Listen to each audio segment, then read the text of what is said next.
Isang pinagpalang araw po sa ating lahat. Ayan, ako po si Pastor Paul Del Rosario.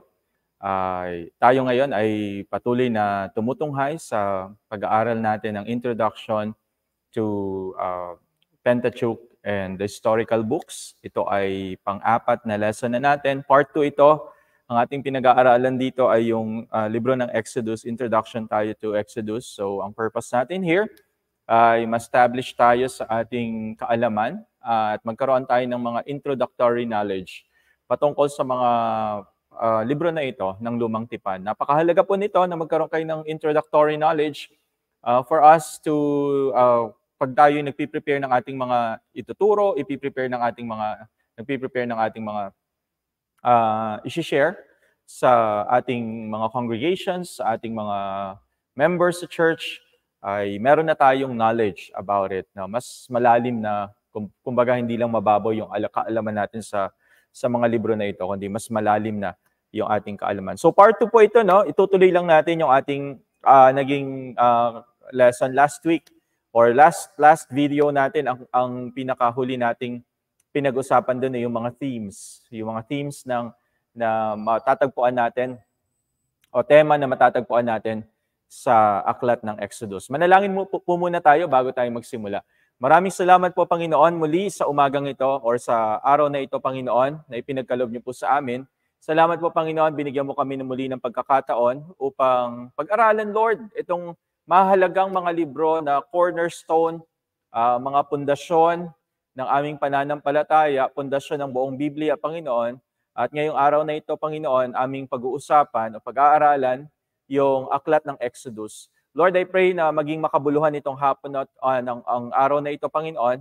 Pagpalain mo ang bawat isa na nanonood, anumang oras nila pinapanood ito, saan man silang dako ng mundo, pinapanood nila itong broadcast na ito, o itong video na ito. Dalangin ko, Lord, give us wisdom. Lord, kumilos ka ng malaya sa amin, and maging masigla itong aming pag-uusap, Lord, even though this is virtually happening, Lord, kasiglahan sa isip namin, kasiglahan sa puso namin, Panginoon, ang aming dalangin, Lord. Dalangin ko, Diyos, maging marami kaming matutunan, Lord, sa araw na ito, sa aming pag-aaralan at pag-uusapan, Lord. Maraming salamat sa iyo. Samahan mo kami, Panginoon, sa buong broadcast na ito, Lord. Gabayan mo ang estudyante, gabayan nyo ang lahat ng mga nanonood, Lord. I pray ma-challenge ang aming mga puso mula dito sa aming pag-uusapan. Pinupuri ka namin at sinasamba ka namin, Panginoon, sa pangalan ni Jesus. Amen and amen. Ayan po, welcome sa ating Lesson 4, Introduction to the Study of Exodus. Part 2 na tayo dito, no? Part 2. Ikalawang bahagi na tayo dito. Ayan, so akin lang pinlash sa screen yung ating magiging slide for this afternoon. And so, pag-usapan natin last time, yung major theological themes ng Exodus. Simulan natin dito, no? just to have a review. So, ano yung mga malalaking tema na matatagpuan natin na paulit-ulit na ipinapahayag, ipinapakita sa mga storya ng libro na ito na Exodus. Siyempre, una sa lahat, Exodus is deliverance, liberation. So talagang yung number 1 dyan, yung title pa lang is Exodus, Deliverance. So ang pinakamahalagang tema, sabihin na natin, sa buong Exodus ay yung tema ng deliverance or pagpapalaya. Yung kapangyarihan ng Panginoon na magligtas, liligtas yung kanyang bayan mula sa oppression. Meron din po, kasama din doon, ayan, yung covenant. No, covenant. So what is the covenant? It's a formal agreement between God and Israel, and it was sealed with a vow. So ito ay, kumbaga, siniselyuhan ito sa pamamagitan ng isang promise, no? Or sealed with the law or a vow of promise. And then law and holiness kasama dyan. Yung theme na ito, paulit-ulit ito. Kabanalan at yung batas ng Panginoon. And then God's presence, syempre, mamaya pag-usapan pa natin yan. And then yung leadership and faith. Ma-expand natin ito later on. So, ito lang yung mga themes na makikita natin when we read kapag ating binabasa yung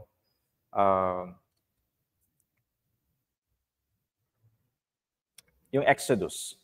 Now, let's go to theological implications nito. No?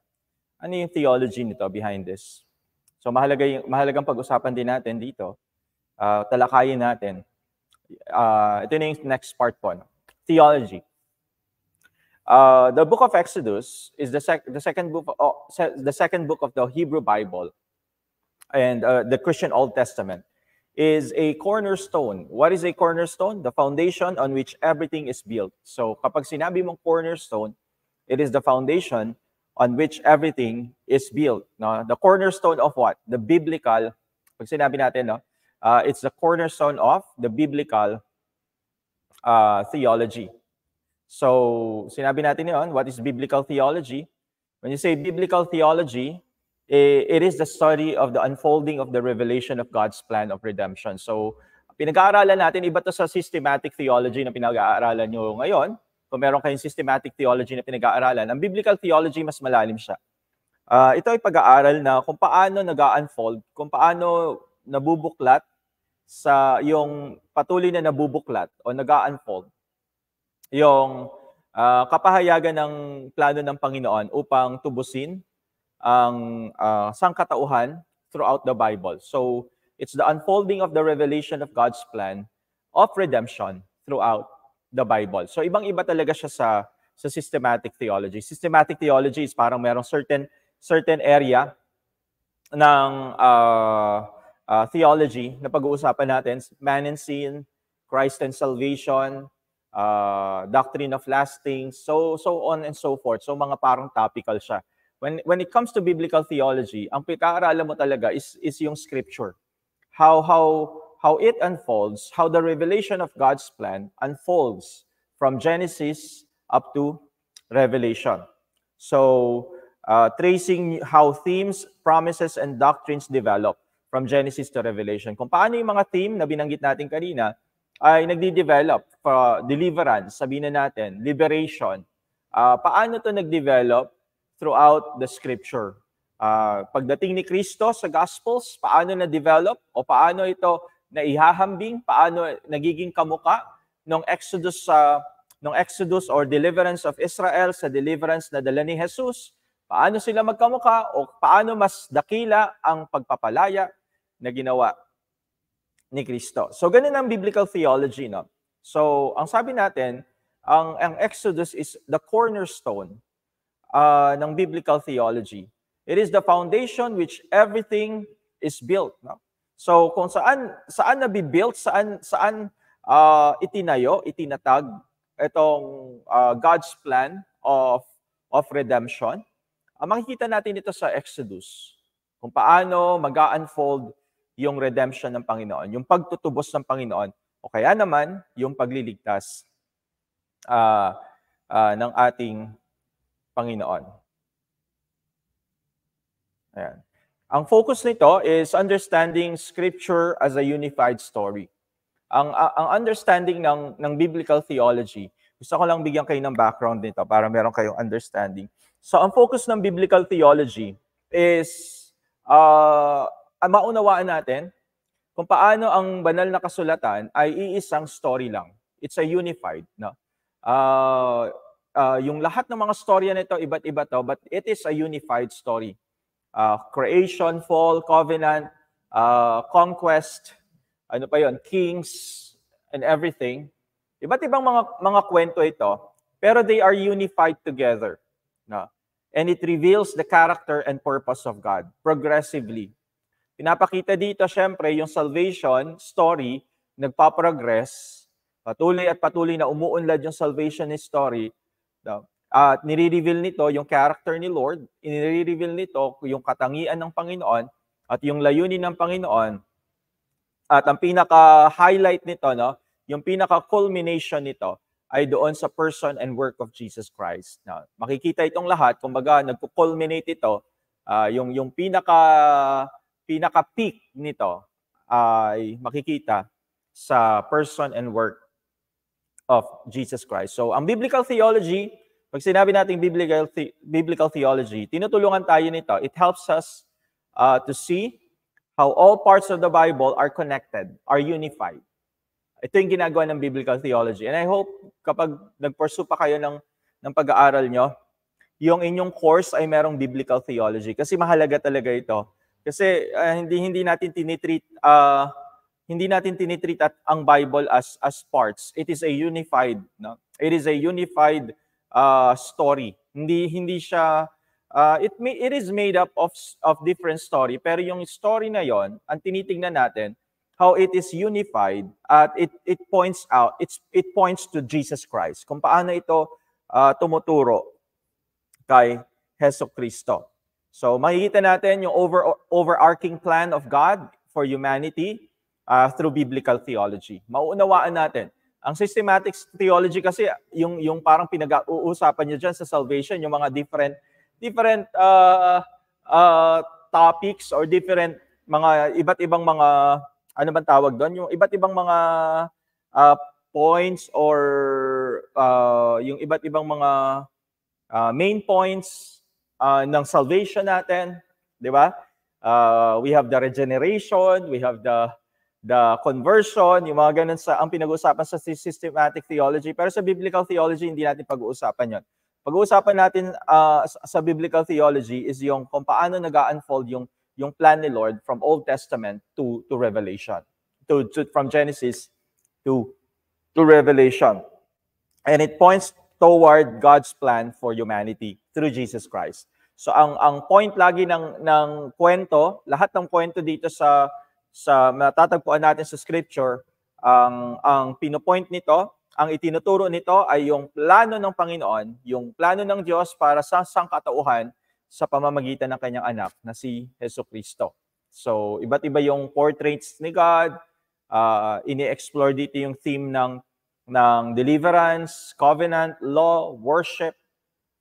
So we can understand yung relationship between God and His people sa pamamagitan ng biblical theology. So binigyan ko lang kayo ng konting understanding, konting knowledge about biblical theology kasi ang Exodus is the foundation, a cornerstone of biblical theology.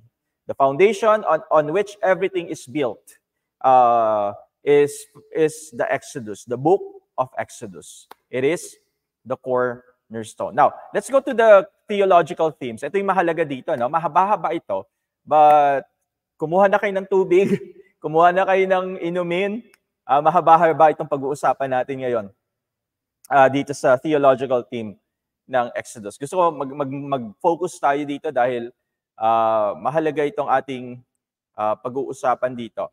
Ayan. Tingnan natin.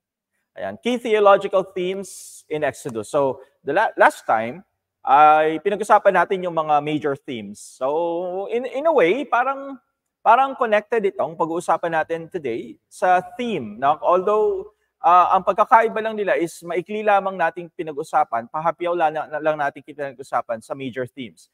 Ngayon, iti-take up natin yung talagang pinaka-meaning or yung discussion ito. Isa-isahin natin ito, mga kapatid, no? Para maunawaan nating mabuti. Key theological themes in Exodus. Number 1, ano yung nakalagay dyan? God as deliverer. So, una sa lahat, isa sa major theological theme, no, that kumbaga, pag sinabi nating theological themes, ano yung revelation nito tungkol kay God? Ano yung nire-reveal ng Exodus tungkol kay God? Number 1 is God as, can you say it with me, deliverer. So, nagpapalaya. So, Exodus primarily focuses on God's role as a powerful and compassionate deliverer. So, makita natin yan, no? He rescues the Israelites, pinalaya niya yung Israelites from slavery in Egypt. He demonstrated His sovereignty and might. Pinakita niya yung kanyang kapangyarihan at yung kanyang lakas sa pamamagitan ng pagpapalaya sa Israelites from slavery in Egypt. Meron tayong nakitang 10 salot na pinadala. Then the series of miraculous events that that afflict Egypt. Ito yung mga salot, ito yung pagpatay sa mga panganay kapag wala kang dugo sa pintuan o sa hamba ng iyong pintuan, mamamatay yung iyong panganay. So ang highlight dito, ang hina-highlight dito sa mga 10 plagues na ito ay yung power ng Panginoon and His ability to intervene in the world. So malinaw na malinaw makita natin sa Exodus is yung power niya to save, power to deliver His people. Isa pang major story na nagpakita ng kapangyarihan ng Panginoon is the parting of the Red Sea. No? Hinati sa dalawa, hinati sa gitna, yung Red Sea. It's a dramatic illustration of the deliverance of God, saving Israelites from their enemies. So major theological theme to, na ipinapakita si God as the deliverer. And then next one, covenant maker. So si God, sabi natin theological theme ano ba yung revelation tungkol kay God dito? Number 2, ang isang pahayag patungkol kay God, patungkol sa Diyos, sa Exodus, is that He wants to be in a covenant relationship with His people. So, ini-establish to ng Exodus. In-establish ng Exodus the covenant relationship between God and the Israelites. This covenant is a sacred agreement. It is binding. Kumbaga, talaga nakatali ka dito. Nakatali ka dito sa relationship na ito. Sa agreement na to, nakatali ka. Binding God and His people together. Isa sa mga mahalagang bagay na binigay ng Diyos in line with the covenant, na doon sa covenant na ginawa niya, meron siyang isang napakahalagang binigay para sa Israel. Ano yun? The 10 Commandments. Yan. Ano yung pinakamahalaga?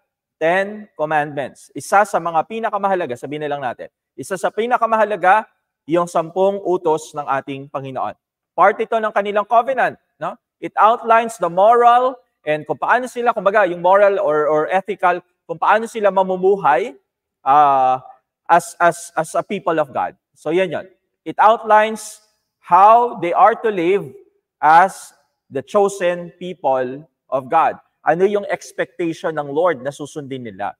So the covenant is a foundation for the identity of Israelites as God's chosen people. Kasama to sa covenant relationship nila sa ating Panginoon. So, yan yung isa sa mga pinakamahalagang themes or theological themes in Exodus. Now, law and holiness, pangatlo.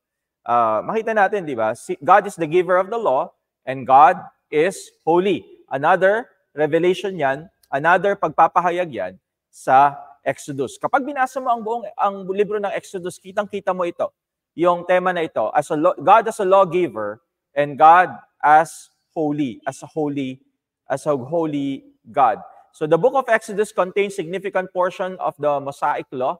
So binanggit doon, sinabi doon yung mga batas ni Moises, batas ng Panginoon sa pamamagitan ni Moises, no? Set of laws and regulations that govern the Israelites' relationship with God and with each other. Ayun yun. So merong batas para pamunuan. Itong batas na ito, it will govern Israelites' relationship with whom? With God and with each other. So ang batas, ini-emphasize niya is holiness and righteousness. Ano ulit yung ini-emphasize ng law? Ano ulit yung binibigyan diin ng law? Again, it is holiness and righteousness.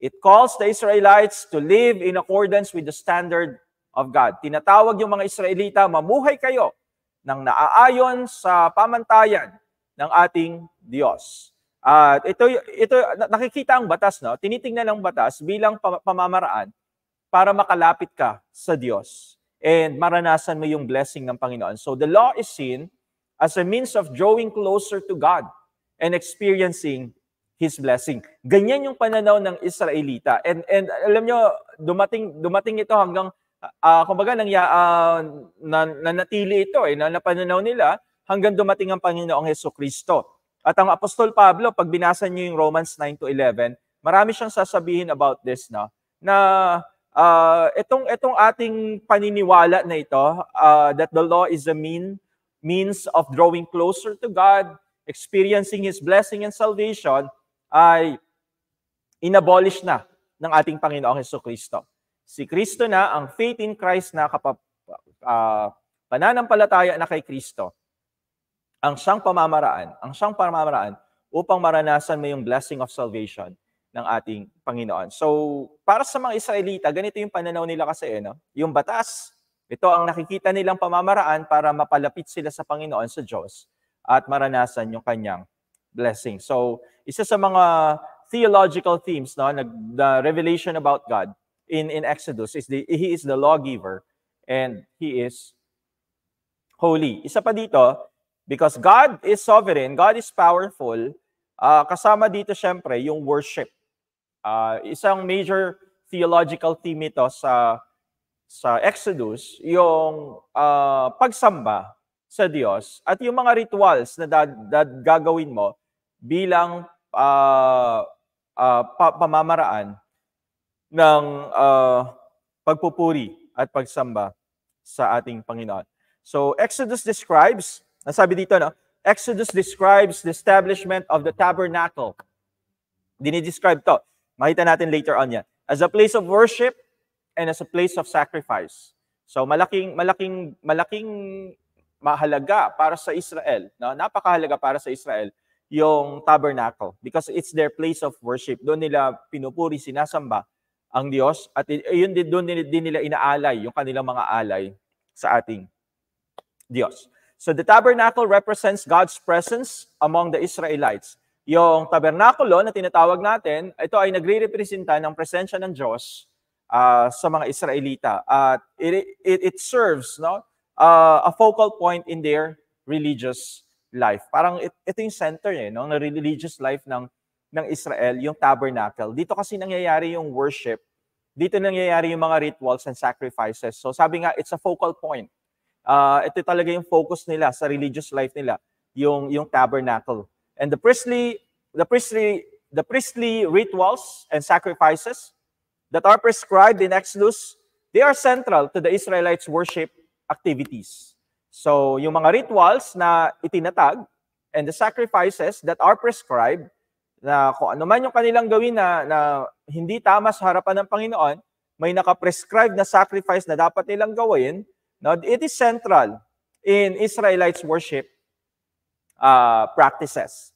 So, kumbaga dito talaga hinubog yung kanilang pagiging mga Israelita dito sa kanilang law, sa worship, and even in their rituals. And then, the next part is that the chosen people. Exodus emphasizes ng Exodus yung status ng Israel as God's chosen people. They are God's chosen people. So another major theological theme in Exodus is yung pinili sila ng Diyos. No?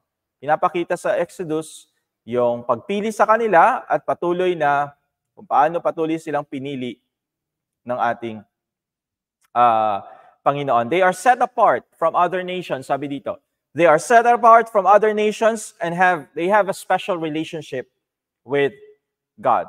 And this chosen status brings both privileges, may privilege, may blessing, may responsibility. Sabi nyo nga, blessing and responsibility. So bilang pinili ng Panginoon, ay meron syempre blessing yan and meron din syempre responsibility yan. And it applies to us today. Bilang spiritual Israel, chosen by God, pinili ng Panginoon, merong blessing at meron ding responsibility. So, mahalaga din yon para na maunawaan ng bawat isa sa atin.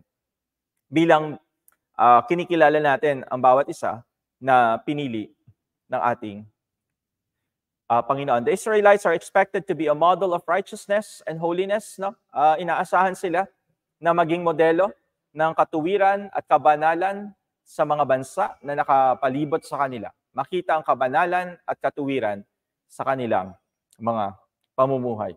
Ano pa yung major theological theme na makikita natin sa Exodus? The presence of God. Sabihin nyo nga, the presence of God. So, the presence of God is important. It's a major theological theme. Kumbaga, yung presensya ng Panginoon ay sumasa kanila sa Israel wherever they go. It's a recurring theme. It's a recurring theological theme in Exodus. God's presence was with them. God is described as dwelling among His people. Sabi nga, di ba? nananahan siya sa kanyang bayan, guiding them and protecting them. You know, the tabernacle, pinag-usapan lang natin earlier, the tabernacle is symbol of God's presence among His people.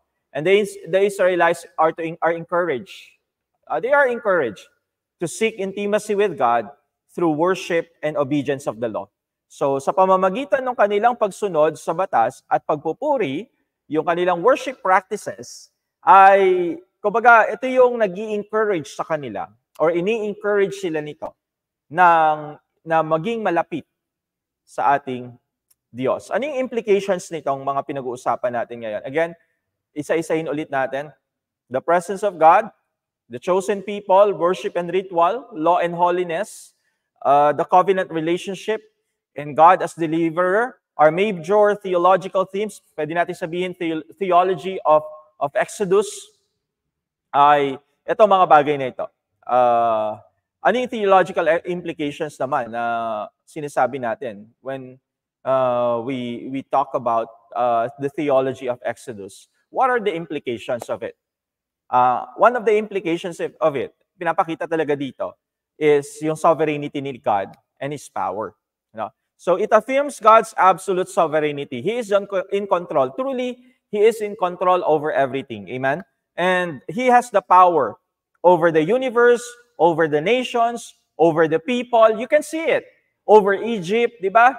Kitang-kita natin, God has absolute sovereignty and power. God has absolute control over the universe, over the nations, over people, and even over human affairs. So God's sovereignty and power is one of the implications that is emphasized in Exodus. Number 2 is God's compassion and mercy. Isa rin ito. Tama ba? Dahil nga ayaw ng Diyos na makita pa ang Israelita na patuloy na inaalipin ng Ehipsyo, you can see the compassion and mercy of God.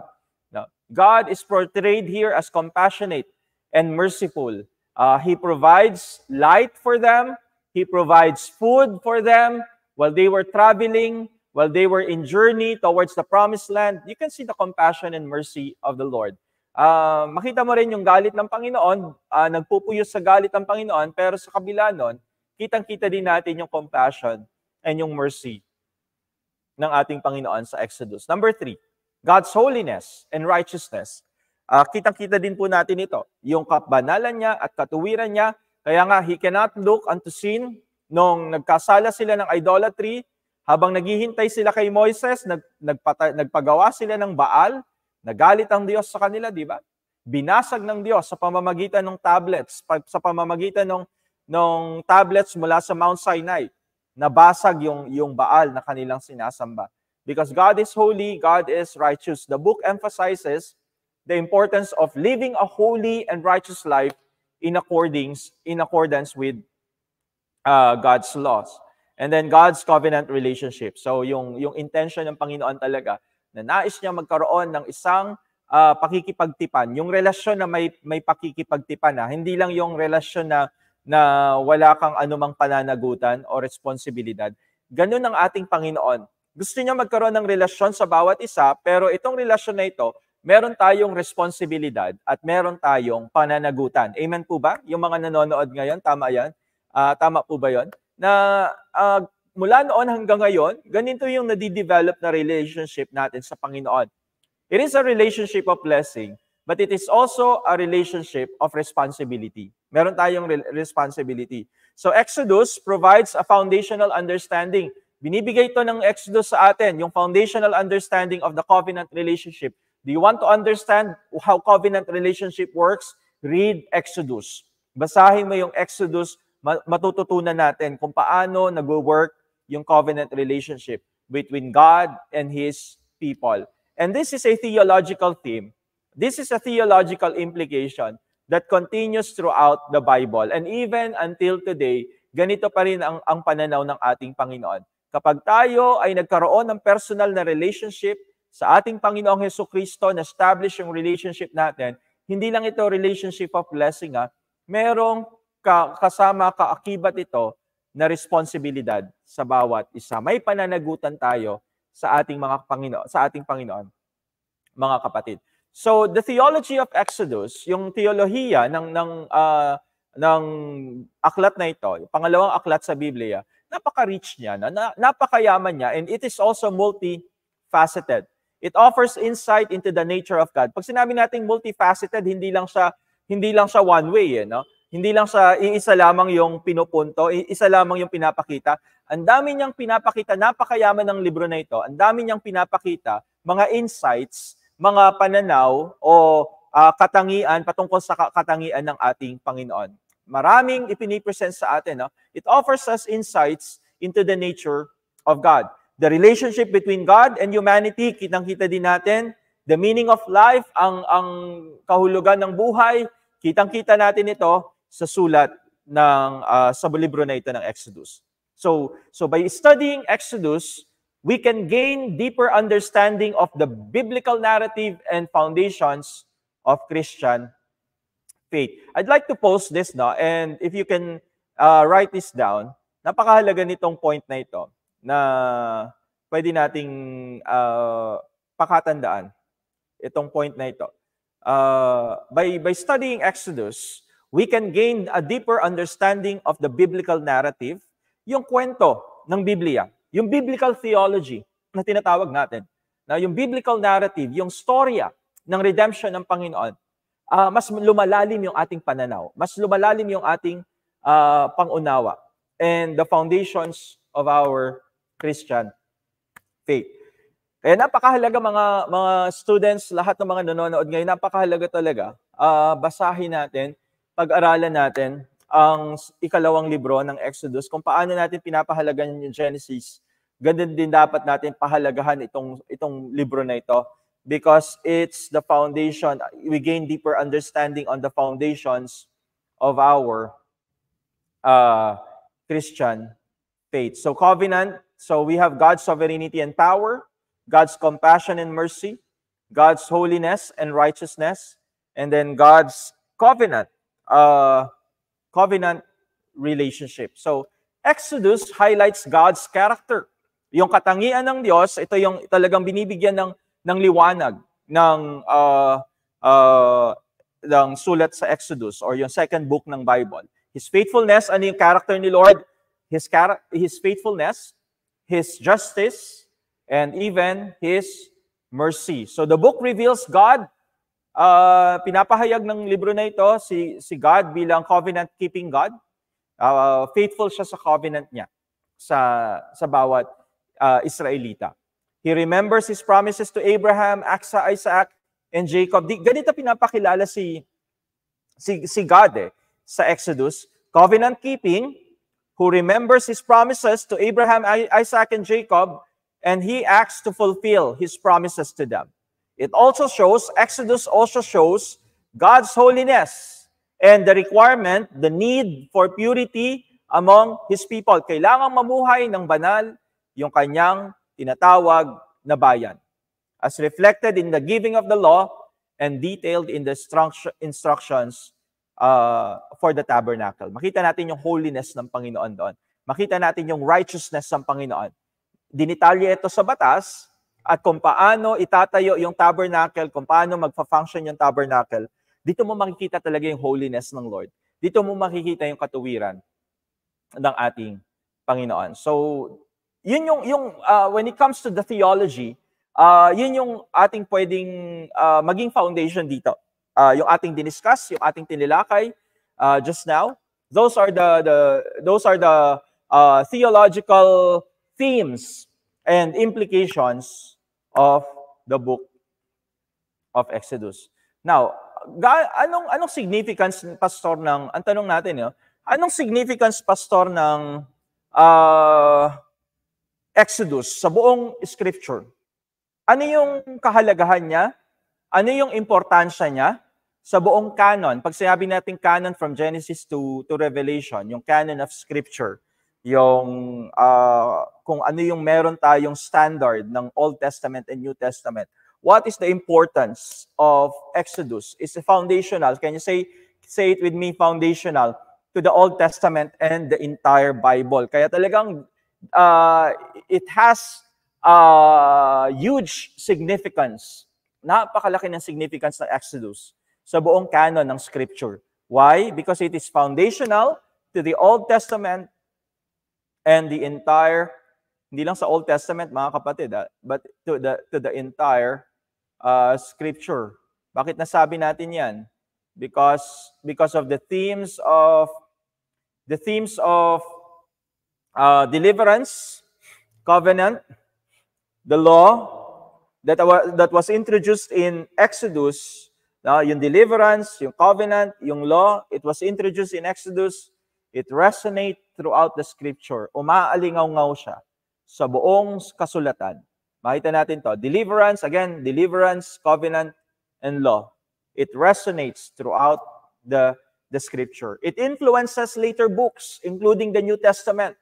Yung mga sinulat sa Exodus, especially about deliverance, about the covenant, about the law. It influences later books. Classic example dito yung Romans, di ba? Yung tinalakay ni Paul, yung law, and Jesus Christ, the law and the Israelites. So, malaki talaga yung influence ng Exodus sa mga sumunod na libro dito. Malaki yung influence na nagawa. The book of Exodus holds a profound canonical significance within the Bible. It's very, very important. It's very significant within the Bible. Now, both for its role, ano yung mga role na ginagampanan niya for the larger narrative of the Scripture, yung talagang pangmalakihan na kwento ng Scripture, and its theological themes that shapes the rest of the biblical canon. The theme of deliverance. Yun lang po no? Yung isang theme lang na yun. It shapes the rest of the biblical canon. Yung deliverance, God as a deliverer. Makita natin yan, tuloy-tuloy yung theme na ito hanggang sa pagdating ni Kristo as the ultimate deliverer of people. So yung theme na ito, patuloy at patuloy na nag-shape throughout the Scripture. At yung theme na ito yung nag-shape. Hindi lang patuloy na nag-shape ito, kundi patuloy na nag-shape sa buong Scripture. So, yung influence ng Exodus, it extends across both Old and New Testament. So, yung influence niya, hindi lamang sa Old Testament, but even in the New Testament. It shapes key doctrines like salvation, yung mga practices, and understanding our relationship with God. Maunawaan natin yung foundational book ito para maunawaan natin. Kumbaga sinasabi natin dito, foundational ang Exodus para maunawaan natin yung relasyon natin sa Panginoon. So, talagang very significant siya, canonically, sa buong Scripture, yung Exodus. So, when you say canonical significance, how is it significant for the whole canon of the Bible, from Genesis to Revelation? Ganun yung ating ibig sabihin dito. So, papaano siya significant, papaano siya mahalaga sa buong canon ng Scripture, Genesis to Revelation, from New Testament to Old Testament. Now, it shapes the doctrines, it shapes the practices, it shapes our understanding of God's relationship with His people. The theological and historical foundation, sabi nga natin, theological, historical foundation of Israel, covenant identity. So, kasama to sa canonical significance, yung theological about God, and even historical foundation of Israel's covenant identity, na sila ay pinili ng Panginoon, sila ay hinirang ng Diyos, at nakapagtipan sa kanila ang Panginoon. Dito natin makikita yan sa Exodus. Dito yung naging marka ng pagsilang ng Israel bilang isang bayan. So very foundational to for Israel, Exodus. Kaya talagang mahalaga to sa canon of Scripture.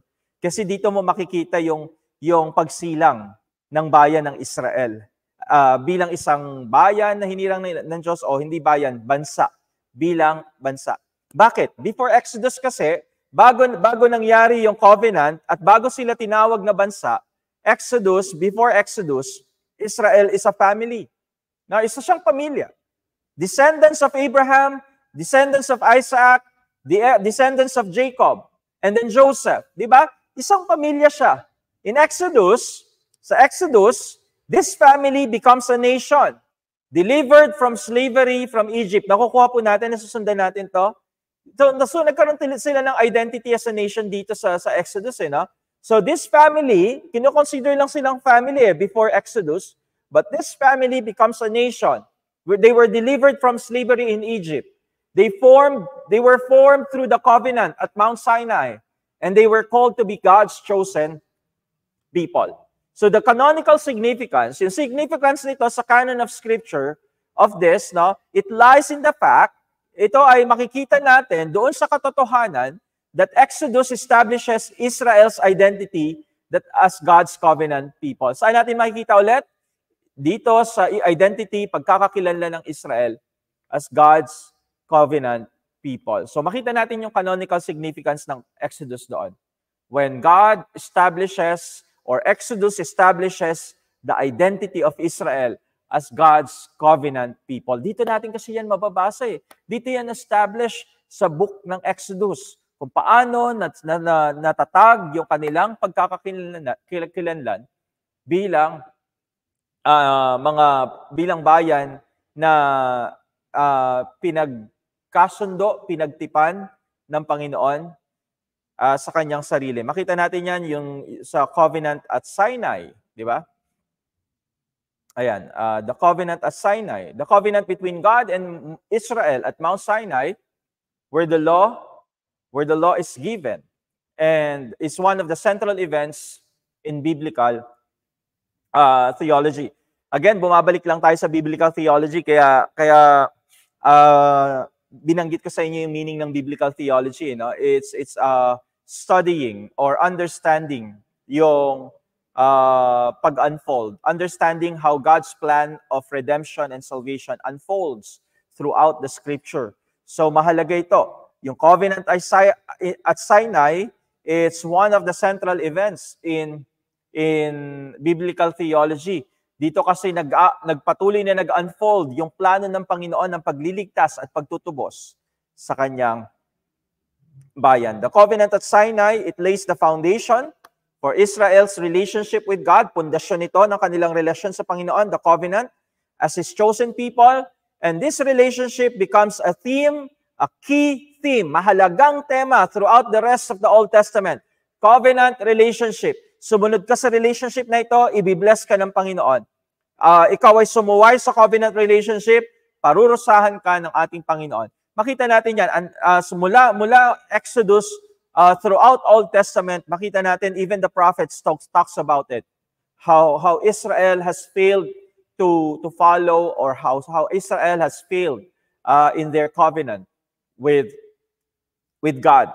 So napakahalaga nito, in-establish ito ng book of Exodus. No, the covenant at Sinai, and then we have the law. So hindi lang yung covenant, no, yung canonical significance ng Exodus, matatagpuan din kasi natin yung batas, the giving of the 10 commandments and the law. It forms the ethical and moral code kung paano sila mamumuhay personally and as a community, paano sila mamumuhay. Ito yung mag-guide sa kanila. 10 commandments and the law. It guides their relationship with God and with one another. Ito yung mga batas, no, the law. Itong mga law na ito, itong mga batas na ito, it also distinguished Israel as a holy nation. They were set apart because of the law. Ito yung pagkakaiba nila. Ito yung distinction nila. Yung batas na nagdudulot sa kanila upang sila ay maging banal at tinangi o binukod ng ating Diyos. It shapes their worship. It shapes their community life. It shapes their justice system. The law that God has given, again, ito yung humubog sa kanilang pagsamba, sa kanilang komunidad, sa kanilang buhay, at sa kanilang justice system, sa kanilang katarungan, di ba? Sa paghuhukom, sa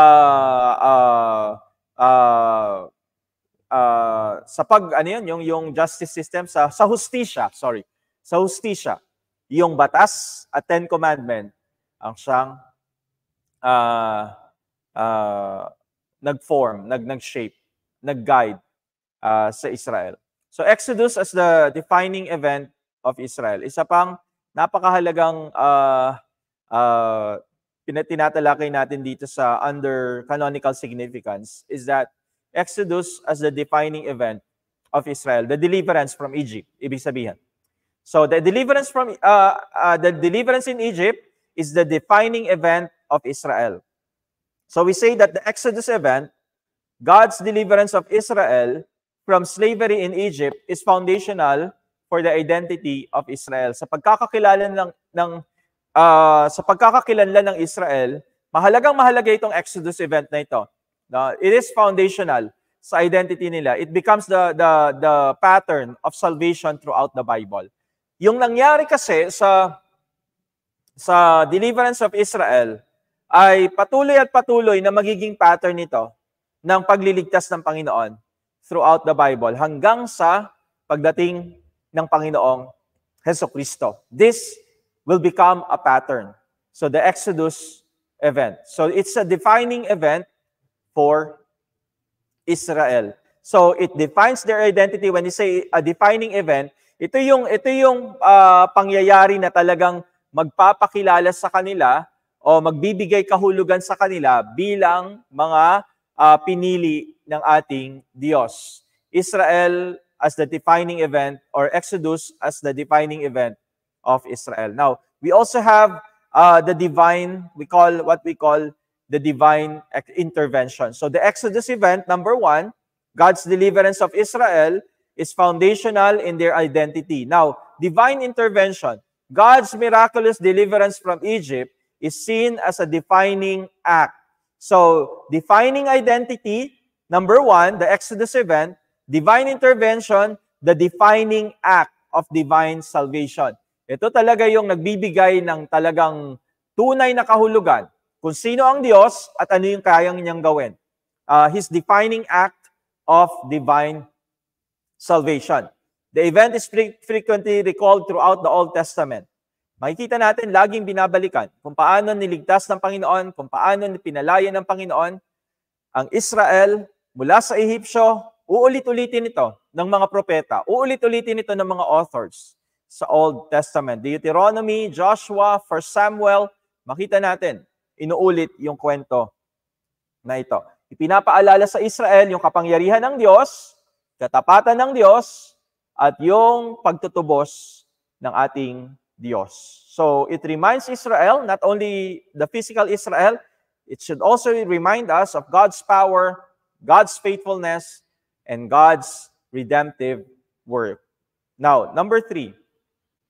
So, we have the Exodus event as a defining event of Israel, divine intervention, and then number 3, typology of redemption. Pag sinabi natin typology, it's kumbaga, tina-type siya kay Christ. Kumbaga, itinatabi. Yung parang, alam niyo, pagtatabihin yung dalawa, at makikita nyo yung pagkakamuka nila. No? Yung event na ito ay kamuka.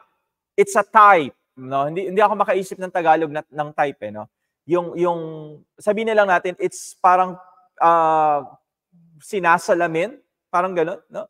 It's that's what typology is, no? Yung mga events sa Old Testament ay nililink, tina-type siya kay Kristo.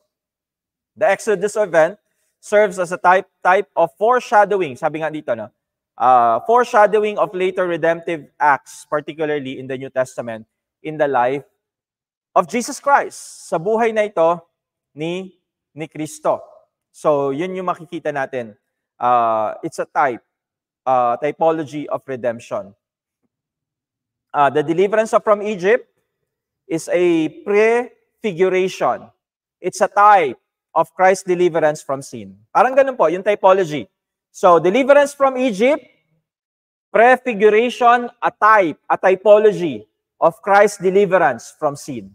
So, makita natin, no, yung two types na to, makikita natin yung nauna ay, kumbaga, ito yung pauna kung ano yung mangyayari na susunod. So, it's a type. No? So, yung Israel's deliverance from Egypt, it's a type of Christ's deliverance of sinners. kung paano papalayain ni Kristo yung mga makasalanan. Ang tawag po doon pag ganun, typology yun. Yun yung typology. Wala lang tayong exact Tagalog word for typology, pero yun yung ibig sabihin nun. So, paano siya nakakamuka sa ginawa ni Kristo? How is it typed to the work of Christ? The typology of redemption. So, number 1, kanina, pinag-usapan natin yung theological and historical foundations of Israel.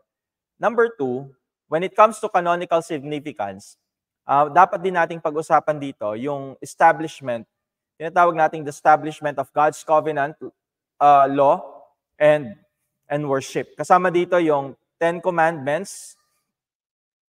So, Exodus 19 to 24, diyan natin matatagpuan. Saan natin matatagpuan yung 10 Commandments? Exodus 19:24, we call it the Decalogue, and the broader Mosaic Law. So 19 to 24, it consists of the Decalogue and the broader Mosaic Law. This body of laws becomes the moral and ceremonial code that shapes Israel as a nation. Israel's national and religious life. So as a nation, ang nag-shape sa kanila is Exodus 19:24. Kaya naman sinasabi natin, napaka-significant ng Exodus sa canon of Scripture. Sa buong Scripture, napakahalaga, napaka-significant ng Exodus. Dahil dito pa lang, Exodus 19 to 24 pa lang, kitang-kita na natin. Dito na shape yung Israel to become a nation. So we have the law as the moral foundation of Israel. The 10 Commandments are not just for Israel, but have become a universal moral foundation in many religious and what we call secular societies. So their importance, it resonates throughout the Scripture. It provides a framework for understanding sin, justice, and what? And righteousness. So it's a moral foundation, yung Decalogue and the Mosaic Law. And then in Decalogue and the Mosaic Law, anong nakikita din natin dito?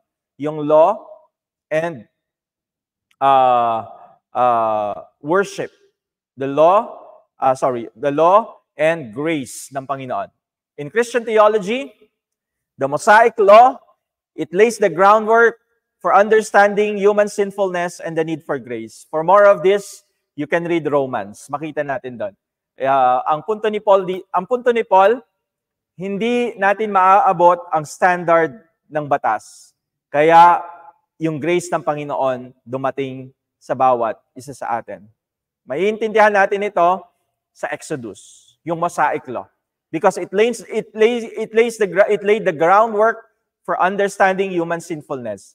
Yung batas, ipinapakita sa atin na tayo talaga makasalanan at hindi natin maaabot. We fall short of the glory of God.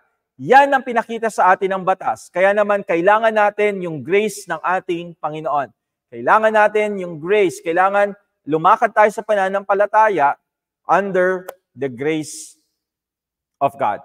At yung establishment, yung groundwork for understanding human sinfulness, makikita natin yan sa Exodus. Malinaw na ipinapakita iyon sa Exodus. Now, we also have the tabernacle and worship in Exodus. Kaya nga, masabi natin talaga, tama ba? Masabi natin talaga, napakahalaga. Napakahalaga sa canon of Scripture ng Exodus. Kasi ang daming ini-introduce nito sa atin . Ito lang tabernacle na in-introduce sa Exodus . Isang mahalagang part ito . Because this will become the religious identity of Israel. Yung tabernacle nila, yung kanilang identity yung kanilang identity bilang sumasamba sa Diyos, makikita sa tabernacle. Another key section in Exodus is the detailed instruction for the construction of what? For the construction of the tabernacle. It represents what? It represents the presence of God. Ang tabernacle, nire-representa nito ang presensya ng ating Diyos. The tabernacle represents God dwelling with its people. It is a theme that runs throughout the Bible. God dwelling with His people. The Word became flesh and made His dwelling among us. Makita niyo yan, di ba? So, yung God's presence ay makikita natin, nire-representa ito ng tabernakulo or yung tabernacle. It runs the theme of God dwelling with His people. It runs throughout the Bible, and it culminates in the incarnation, in the coming of the Lord Jesus Christ. Yung pagkakatawang tao ni Kristo, ito yung masasabi nating culmination ng tinatawag nating God dwelling with His people. The Word became flesh, and He made His dwelling among us. Now, God's presence, yung kasunod dito is yung sacrificial system na makikita din natin na in-introduce sa Exodus. So, by now, we are all convinced na malaki yung canonical significance. Now, when it comes to the canon of Scripture, napaka-significant ng Exodus. Kumbaga sa contribution, ang laki ng contribution ng Exodus sa canon of Scripture. Amen? Sacrificial system. Pag-usapan natin yung sacrificial system. Isa pa ito. No? Sacrificial system. The priesthood and the sacrificial system was instituted in Exodus and Leviticus. It provides the background for understanding, ano yung background dito? Understanding the role of Christ as the ultimate high priest, perfect sacrifice. He is both the high priest and the perfect sacrifice. Ito yung ginagampanan ni Kristo. At makikita natin ito na ang background nito, makikita natin, syempre, sa priesthood and sacrificial system. So, kung ano yung ginawa ni Christ, kumbaga, ang naging background nito, kung ano yung ginawa ni Christ dito sa mundo, ang naging background nito, syempre, ay matatagpuan natin doon sa sacrificial system. At ito ay nakasulat sa Exodus, no? And even Leviticus. So, sa susunod na session natin, pag-usapan natin yung Leviticus. The New Testament book of Hebrews, pag binasa mo yung Hebrews, ang daming typologies dyan. I encourage you, kapag, kumbaga, one of these days, kung meron kayong focus ngayon na book sa Bible, but one of these days, basahin nyo po yung Hebrews kasi ang daming typology kayong makikita dyan between Christ and the Old Testament. So the New Testament book of Hebrews explicitly draws on the tabernacle and priesthood themes in Exodus to explain the significance of Christ's atoning work. So makita niyo, no? The canonical significance when we talk about it, even Hebrews talks about tabernacle, priesthood, at kanyang ano yung significance nito sa pagtutubos ng ating Panginoong Jesucristo. So, again, that's the canonical significance. Kasama din dito sa canonical significance yung typology and messianic foreshadowing. So, si Moses is the type of Christ. So, Moses is the central figure in Exodus. He serves as a type of Jesus Christ. So, his role as a deliverer, mediator, lawgiver, Moses, ganito yung kanyang role noon sa Israel, it points forward to Jesus Christ. He is the deliverer. He is the mediator. He is the lawgiver. He is the ultimate deliverer, Jesus. Jesus is the ultimate mediator. And Jesus is the new covenant. Amen? So, kita nyo, yung typology between Moses, he is a type of Christ. He is the deliverer and the mediator of the new covenant. Deliverer, just as Moses led Israel out of slavery, Jesus delivers believers from the bondage of sin and death. Amen. Bawat isa sa atin, naranasan natin ito. Yung pagliligtas, yung pagpapalaya ng ating Panginoon bilang naniniwala at nananampalataya sa Kanya. Niligtas, pinalaya tayo ng Diyos bilang mga naniniwala sa Kanya. Mula sa pagkakagapos natin sa kasalanan at kamatayan, pinalaya tayo ng Panginoon. So just as Moses led Israel out of slavery, Jesus delivers us out of the slavery, out of the bondage of sin and death. Ganun yung typology po. Makita nyo. No? And then, the New Testament draws clear parallels between the Exodus and Christ's redemptive work. So, laging may parallel, no? Doon sa mga nangyari sa Exodus, account, yung mga stories sa Exodus, and then the redemptive work of Christ. He is the mediator of the covenant. So makita din natin yan between Moses and Christ, the typology of Moses and Christ, mediator between God and Israel. Makita na din naman natin sa New Testament, Jesus is seen as the mediator of a better covenant, making Moses, it's a foreshadow na lang of the work of Jesus Christ. Ano pa yung mga typology? So Moses and Christ, yan yung mga typology. Next, the Passover and Christ sacrifice. Exodus 12, Passover. So again, when we talk about canonical significance, makita natin yung typology between the Passover and Christ sacrifice. Ano yung una ulit? Moses and Christ typology. Pangalawa, Passover and Christ sacrifice. So ano yung point natin dito? Through these typologies, sa mga typology na tinitignan natin, mapuprove natin, mapapatunayan natin yung canonical significance, yung kahalagahan ng Exodus sa buong canon ng Scripture, sa buong banal na kasulatan. Nakikita natin ngayon, ay, napakahalaga pala talaga ng libro na ito ng Exodus. Just looking at the typologies, ito, titingnan natin ngayon, Passover and Christ's sacrifice. So, the institution of the Passover in Exodus chapter 12 is one of the most important typological elements in the Bible.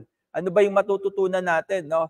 Na sa typology ng between Christ's sacrifice, the Passover and Christ's sacrifice. The Passover lamb, anong nangyari doon? Anong naganap noon? The Passover lamb, ang sabi ng Diyos, kailangan yung dugo ng pinaka-finest na tupa, pinakapiling tupa, walang sakit, walang anumang bahid ng anumang sakit, walang anumang defects itong lamb na ito. Katayin ninyo yung dugo, ilagay ninyo, ipahid ninyo sa inyong mga doorpost, sa mga poste ng inyong mga pintuan, ipahid ninyo ang dugo ng kordero. Now, the Passover lamb, whose blood protected Israel from death, hindi kayo mamamatay, hindi mamamatay ang mga panganay nyo, kapag dumaan ang angel of death at nakita na may dugo ng Passover lamb ng kordero, ang inyong mga pintuan, hindi mamamatay ang inyong mga panganay na anak. The Passover lamb, whose blood protected Israel from death, becomes a foreshadowing of Christ, the Lamb of God, whose blood brings salvation to the world. Can you say amen? Diba? It is a foreshadow. It is a type of Christ. The Passover lamb is a type of Christ, the Lamb of God, who takes away the sins of the world through His blood. Diba? He brings salvation to us. He delivered us from death through His blood. Kaya nga nung binabasa ko to, napa-amen and amen na lang talaga ako. No? So Jesus and the Passover, the New Testament, malinaw sa New Testament, nililink nila, inuugnay nila yung kamatayan ni Kristo sa Passover. John 19:36, 1 Corinthians 5:7. Diyan natin makikita yan. Pwede nyo pong basahin yan. You can screenshot this and then later on basahin nyo. So, at least by now, we understand, no? Merely by just typing Exodus events to Christ, sabi natin, napaka-significant ng Exodus canonically. Kasi nakaugnay yung mga kwento na ito kay Kristo. Amen po ba? So yun yung ibig sabihin nito. And even the Eucharistic significance, meron tayong tinatawag na Holy Communion. Eucharistic significance, yung ating Holy Communion. The Passover also has deep Eucharistic significance in Christian liturgy.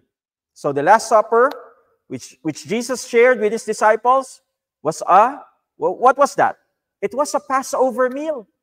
It was during the Passover that they had this meal together. They broke bread and they drank, and afterwards they drink the wine.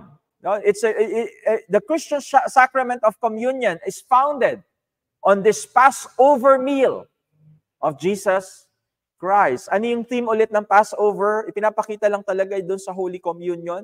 Alam niyo ang pinapakita na theme sa Holy Communion, kaya dapat every time we eat the bread and drink the cup, dapat ang maaalala natin yung deliverance ni Christ, salvation ni Christ, yung sacrifice ni Christ, and yung ating relationship with Christ. Amen. Can you say amen? Again, it's the deliverance of Christ, the salvation of Christ, the sacrifice of Christ, and the relationship that we have with Christ. Whenever we take the Last Supper, whenever we commemorate the Last Supper, whenever we take the bread and the wine, let us remember Christ's deliverance, Christ's sacrifice, Christ's salvation, and Christ's relationship with us. Hindi pa tayo natapos, no? Hindi lang sa area ng typology natin nakikita yung significance ng Exodus. Ano yung una ulit? Saan natin una nakikita ito? Ulitin ko lang para mabalikan lang natin, hindi natin malimutan. Yung theological and historical foundation of Israel, makikita natin yung canonical significance ng Exodus. Pangalawa, sa establishment ng God's covenant law and worship, tabernacle, and the Ten Commandments, napakahalaga niyan, syempre, doon natin makikita yung canonical significance, yung bakit napakahalaga nito sa whole of the Bible. Sa buong scripture, bakit napakahalaga ng Exodus? Siyempre, the establishment of God's covenant law and worship. Pangatlo, ito nga, yung typology kay Christ ng mga stories sa Exodus. Talagang it points to Jesus Christ. So talagang masabi natin, canonically significant ang Exodus. Meron pang isa. Exodus in the context of salvation history. Now, Exodus plays a key role, a very important role in the Bible's overarching narrative of salvation history. Kasama ang book ng Exodus sa story, sa history of salvation. Amen? So, it plays a very important role in the overarching, sa pinakabuong kwento ng salvation history. The story of how God is working to redeem,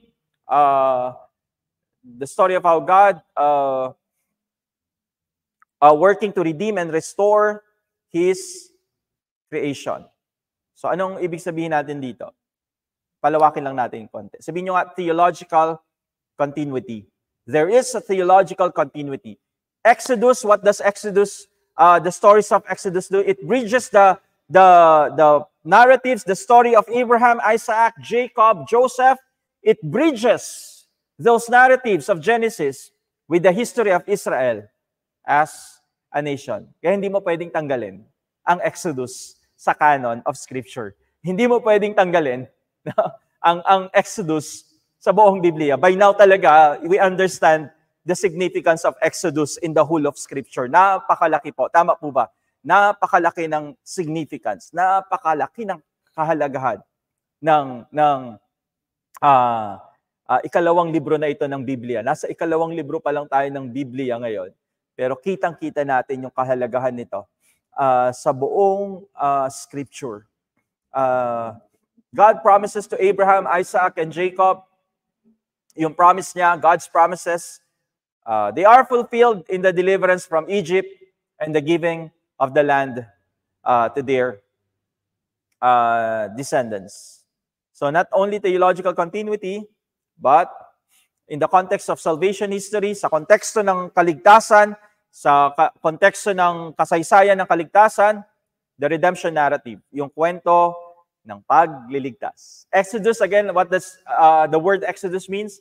Deliverance, the redemption narrative. The pattern of slavery, deliverance, journey to the promised land becomes a recurring motif in the Scripture. It reflects the human experience of sin, redemption, sanctification. Yung paglilinis ng banal na spirito sa atin. Yung slavery, deliverance, and journey to the promised land, ito, nire-reflect nito ano yun? Yung experience natin sa kasalanan, pagtubos ng Panginoon, at yung pagbubukod sa atin ng ating Panginoon. And it finds its ultimate fulfillment in the salvation offered through Christ, and the hope of the new heavens and the new earth. Now, another significance, canonical significance ng Exodus. Now, when it comes to salvation history, it is the pattern of God's salvation. No? Kita naman natin dito. The story of Exodus becomes the pattern of salvation throughout the Bible. Sa buong Biblia, ang magiging pattern ng salvation is the story of Exodus. Prophets, psalmists, New Testament writers frequently refer back. Bumabalik at bumabalik lang sila sa events ng Exodus to explain and celebrate the saving power of God. Do we want to understand deeper yung God's saving power? We have to study Exodus. Gusto natin basahin, pag-aralan yung Exodus, lalo na nating mauunawaan yung kapangyarihan ng Panginoon upang magligtas. No? Makikita natin ito sa mga prophetic reflections. No? Yung mga reflection ng mga prophets. No? Prophets like Isaiah, Jeremiah, draw on the Exodus narrative to describe what? Ano yung dinidescribe nila? The future acts. If God has done it in the past in Exodus, it was written in Exodus, if God has done it in the past, He will do it for us today. Yun yung kanilang paniniwala. Now, they draw on Exodus narrative to describe the future acts of divine deliverance, particularly the return from Babylonian exile. So, maunawaan natin yung mga prophets. Now, they are confident na muli tayong ililigtas ng Panginoon. Kung paano tayo pinalaya noon ng Panginoon, mula sa pagkakaalipin sa Ehipsyo, papalayain din tayo ng Diyos mula sa pagkakaalipin natin sa Babylonia. Now, this pattern of using Exodus to speak of new acts of salvation, makita din natin hindi lamang sa mga prophets, even sa atin ngayon. Amen? Sa atin ngayon, ganito rin, no? If God has done it in the past, He can do it again today. If God has saved these people in the past, He can save us today. Even in our churches, communities today, yung pattern of using Exodus to speak of salvation that we can have today is ganun din, pareho din, di ba? Kumbaga tayo, ang ating nagiging reference, tinatawag nating reference natin, is yung kung paano niligtas ng Diyos ang Israel, ganun din tayo ililigtas ng ating Panginoon. Canonical significance pa rin. I think this is final. This is the last one. When it comes to canonical significance, ito rin. Yung role ng Exodus in the New Testament. Kaya hindi mo talaga pwedeng tanggalin ang Exodus sa buong Bible. Ang laki ng role din ng Exodus sa New Testament. Jesus as the fulfillment of Exodus. Yun pa lang po Yung theme na yon na si Jesus in the New Testament is the fulfillment of Exodus. The New Testament writers, especially in the Gospels and in the Epistles, view Jesus as the fulfillment of the Exodus story. His life, His death, His resurrection, it echoes and fulfills the themes of deliverance. It fulfills the theme of covenant. It fulfills the theme of worship that is found in Exodus. Kaya nga yung buhay, yung kamatayan, at muling pagkabuhay ni Kristo, ito yung echo, ito yung talagang nagsasabi, no, na pinufulfill ni Jesus yung mga tema na nabanggit sa Exodus. Christ as the new Moses. Kanina sinabi natin typology of Moses. Now, Christ as the new Moses. Jesus is portrayed in the New Testament as the new and the greater Moses. And I can say amen and amen to that. No? In the Sermon on the Mount, Jesus reinterprets the law given to Moses. No? Yung kanyang Sermon on the Mount, no, nagkaroon ng pag-interpretation, pagbibigay kahulugan ni Kristo doon sa mga batas na binigay kay Moses. His transfiguration, where Moses and Elijah appear. Naalala niyo yung transfiguration ni Jesus? Sino yung nag-appear sa kanya? It was Moses and it was in Elijah. It confirms Jesus as the fulfillment of the law, Moses, and the prophets, Elijah. So ang fulfillment ng law and prophets, makita natin kay Jesus through the transfiguration. Sino yung representative ng law? Moses. Sino yung representative ng prophets? Si Elijah. So ang confirmation ng gospel writers kay Matthew, kino-confirm ni Matthew, si Jesus ang nag-fulfill ng law. Si Jesus ang nag-fulfill ng prophets. And the new covenant, tinatawag nating the new covenant. Jesus instituted a new covenant through His blood. This is the new covenant in my blood. Lagi nating binabanggit yan sa Holy Communion. This is the new covenant in my blood. Do this in remembrance of me. Jesus instituted the new covenant through His blood. Luke 22 verse 20, a direct fulfillment of the covenant given at Mount Sinai. And then finally, ito na lang po, the role of Exodus in the New Testament, hindi lamang kay Jesus, nagre-reflect. Even yung paggamit ni Paul ng mga narratives, ng mga stories sa Exodus, yung mga pagbanggit niya sa kanyang mga sulat, ng mga sinulat sa Exodus, he refers to the Exodus narrative in his writings to explain Christian theology. So sa kanyang pagpapaliwanag about Christian theology, laging bumabalik si Paul. Isa sa mga binabalikan niyang libro ay ang Exodus, ang Exodus. In 1 Corinthians 10, 1-11, for example lang Paul compares the experiences of the Israelites in the wilderness.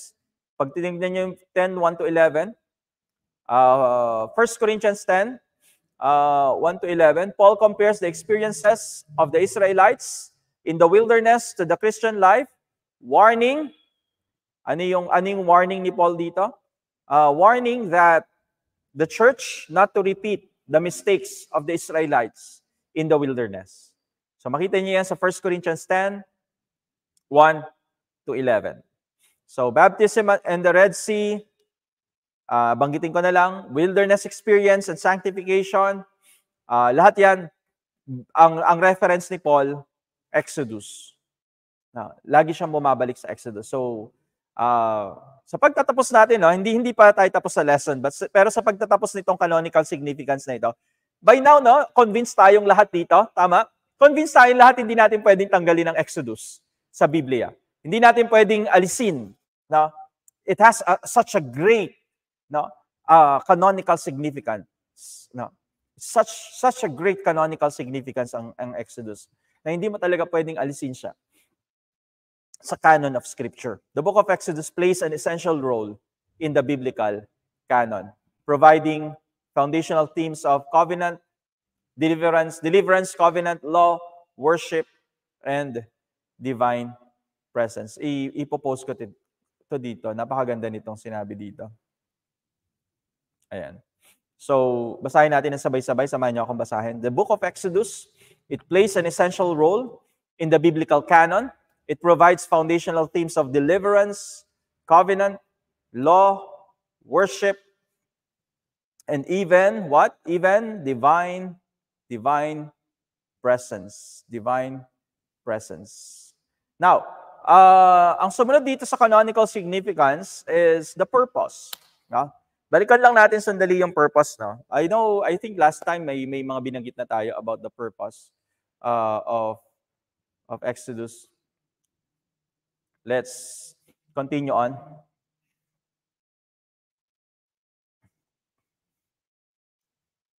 The primary purpose of Exodus, the primary purpose of Exodus is to record the deliverance of Israel from Egypt. So that's the primary purpose, to record the deliverance of Israel from Egypt and the establishment of God's covenant with them. Now, it also serves to instruct future generations in God's law and to show faithfulness to to show the faithfulness of God to His people. So, recording and instruction. So, dalawa, sabihin nyo nga, recording, based dito sa purpose na ito, recording and instruction. Now, may babanggitin pa tayo. No? Mas papalawakin natin konti itong purpose na ito. Tingnan natin. Ano yung mga purposes? Number 1, to establish Israel's identity as God's chosen people.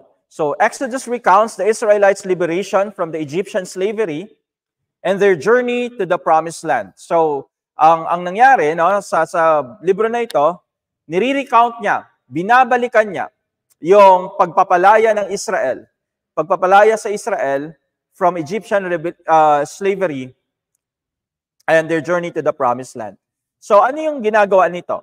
Yung kwento na ito, actually, yung kwento ng liberation, ini-establish nito yung identity, yung pagkakakilala ng Israel as God's special people. Biro mo, out of the many sabihin na natin, many people that is under slavery, pinili ang Israel na palayain ng Panginoon. So, na-establish doon sa story na yon yung identity ng Israel as God's chosen people, as God's special people, chosen for a divine purpose. And the events of Exodus, including the Ten Commandments and the establishment of the covenant, it forms the foundation of Israel's national identity. Now, it forms the foundation of Israel's national identity. So, yung establishment of Israel's identity as God's chosen people. Isa sa yan sa mga layunin ng Exodus. Number 2, ano pa yung layunin ng libro na ito? To reveal God's power and sovereignty. Ang ganda nitong purpose na ito. No? Ipinapakita sa lahat ng mga bumabasa nito ang kapangyarihan at pagiging Diyos na may control ng lahat ng bagay. The book showcases God's power. The book showcases God's sovereignty. Saan? Sa pamamagitan ng ano? Through the miraculous events like the 10 plagues, the parting of the Red Sea, the provision of manna, the water in the wilderness. It all demonstrates the ability of God, the power of God to intervene in human situations, human history, and fulfill His promises to His people. Ang gandang purpose nito no, ng Exodus, ipakita yung kapangyarihan at pagiging may control ng ating Panginoon. Number 3, ano yung nakalagay dyan? To establish the law and the covenant. Isa pa rin, no? Isa rin ito sa mahalagang purpose ng Exodus, maitatag yung batas at yung pakikipagtipan ng Diyos sa kanyang bayan. Exodus introduces the Mosaic Law, a set of moral and religious laws that govern the Israelites' relationship with God. Yung Decalogue, yung Mosaic Law, it establishes, it governs the relationship of Israel with God, and not only with God, but with each other. So ito yung ginagawa ng law. And the covenant naman, the establishment of the covenant at Mount Sinai, it formalizes the relationship and it outlines the expectations. Ano ba yung expectation ni Lord sa inyo? At ano yung mga responsibilities of both God and the Israelites? So establish, no? The purpose is to establish the law and the covenant. Itong pang-apat, it provides us with a model of faith and obedience. So isa pa ring mahalaga ito na bahagi ng layunin ng Exodus is to provide us a model of faith, pananampalataya at pagsunod sa Panginoon. The journey through the wilderness, it serves as a model for believers today, throughout history and even today. No? Isang malaking halimbawa sa atin na do not commit the same mistakes. Amen? Huwag nating i-commit yung same mistakes na nangyari sa journey in the wilderness. It demonstrates the challenges of following God and the importance of faith and obedience. The story of the Exodus can inspire believers to trust in the guidance of God, the provision of God, even in difficult circumstances. Amen? So yung mga stories na mababasa natin sa Exodus, it can inspire us. No? Ini-inspire tayo nito to trust in God, trust in the guidance of God, trust in the provision of God, even in your most difficult circumstances. And yung pinakahuli, but not the least, it offers hope and encouragement for us. The Exodus narrative is a story of redemption and a story of hope. Amen? So ito rin yung makikita natin dito, no? A story of redemption and a story of hope. So it shows how God can deliver His people from oppression and lead them into a better future, a better life. Pinapakita, kaya ng Panginoon palayain ang kanyang bayan, palayain yung mga tinuturing niyang sa kanya from oppression, from slavery, at dalhin sila sa isang magandang kinabukasan. Dalhin sila sa isang mabuting kinabukasan. This message of hope and redemption, it continues. Itong mensahe na ito, mga kapatid, hindi lang ito natatapos sa Bible. Ito ay patuloy at patuloy na naririnig natin ngayon. Amen. Patuloy at patuloy nating naririnig itong mensahe na ito ng the Lord can deliver you, the Lord can set you free, and give you a bright, better future. Can you say amen? Amen? This message of hope, this message of redemption, it continues to resonate with the believers, with us today, providing encouragement for us, providing inspiration for us. So in summary, the book of Exodus serves as a foundational text for understanding the relationship between God and His people. So again, it's a foundational text for understanding the relationship between God and His people, the nature of God's power and sovereignty, the importance of faith and obedience, and the hope of redemption. It continues to be relevant and it continues to be inspiring text for believers today. Pag nakakarinig po ako ng preaching, totoo lang, no? Kapag nakakarinig ako ng preaching sa libro ng Exodus, talagang nai-inspire tayo. Ang laki ng inspiration na binibigay sa atin ito. By the way, no, bigyan ko kayo ng isang assignment. Ayan, sa lahat ng mga estudyante ko, lalo na sa Bethel. If you are my student at Bethel, here is your reflection paper for this week. Write down, compose a reflection paper. Madali lang to and very yung assignment natin. Maganda tong assignment natin. Pumili ka ng isang passage, kasi sinabi natin, it provides encouragement and inspiration for us. Pwede ka bang pumili ng isang section o passage sa Exodus? Particularly, ito yung assignment natin. Pumili ka ng passage sa Exodus, group of passage, basta kunin mo yung pinaka-limit, yung section, kumbaga yung pinaka-section na yon. At kung ikaw ay mangangaral, kung ikaw ay magpi-preach, ikaw ay mangangaral sa isang Sunday o kaya naman sa isang gawain, ano yung passage na pipiliin mo? Ano yung passage from Exodus ang pipiliin mo? Ano yung mga verses from Exodus ang pipiliin mo para i-preach? At bakit yun ang iyong pinili? So, yun yung magiging reflection paper natin. Suppose that you will be preaching on a Sunday or even on a midweek service. And then, sa Exodus ka kukuha ng verses. Now, hindi topic ang hinihingi ko, kundi verses. Anong verse o anong verses sa Exodus ang pipiliin mo na ipangaral, pag-aaralan at ipipreach? At bakit yun yung pinili natin? Yung tanong ko doon, bakit yun ang ating pinili? Give me points. Bigyan mo ako ng mga punto.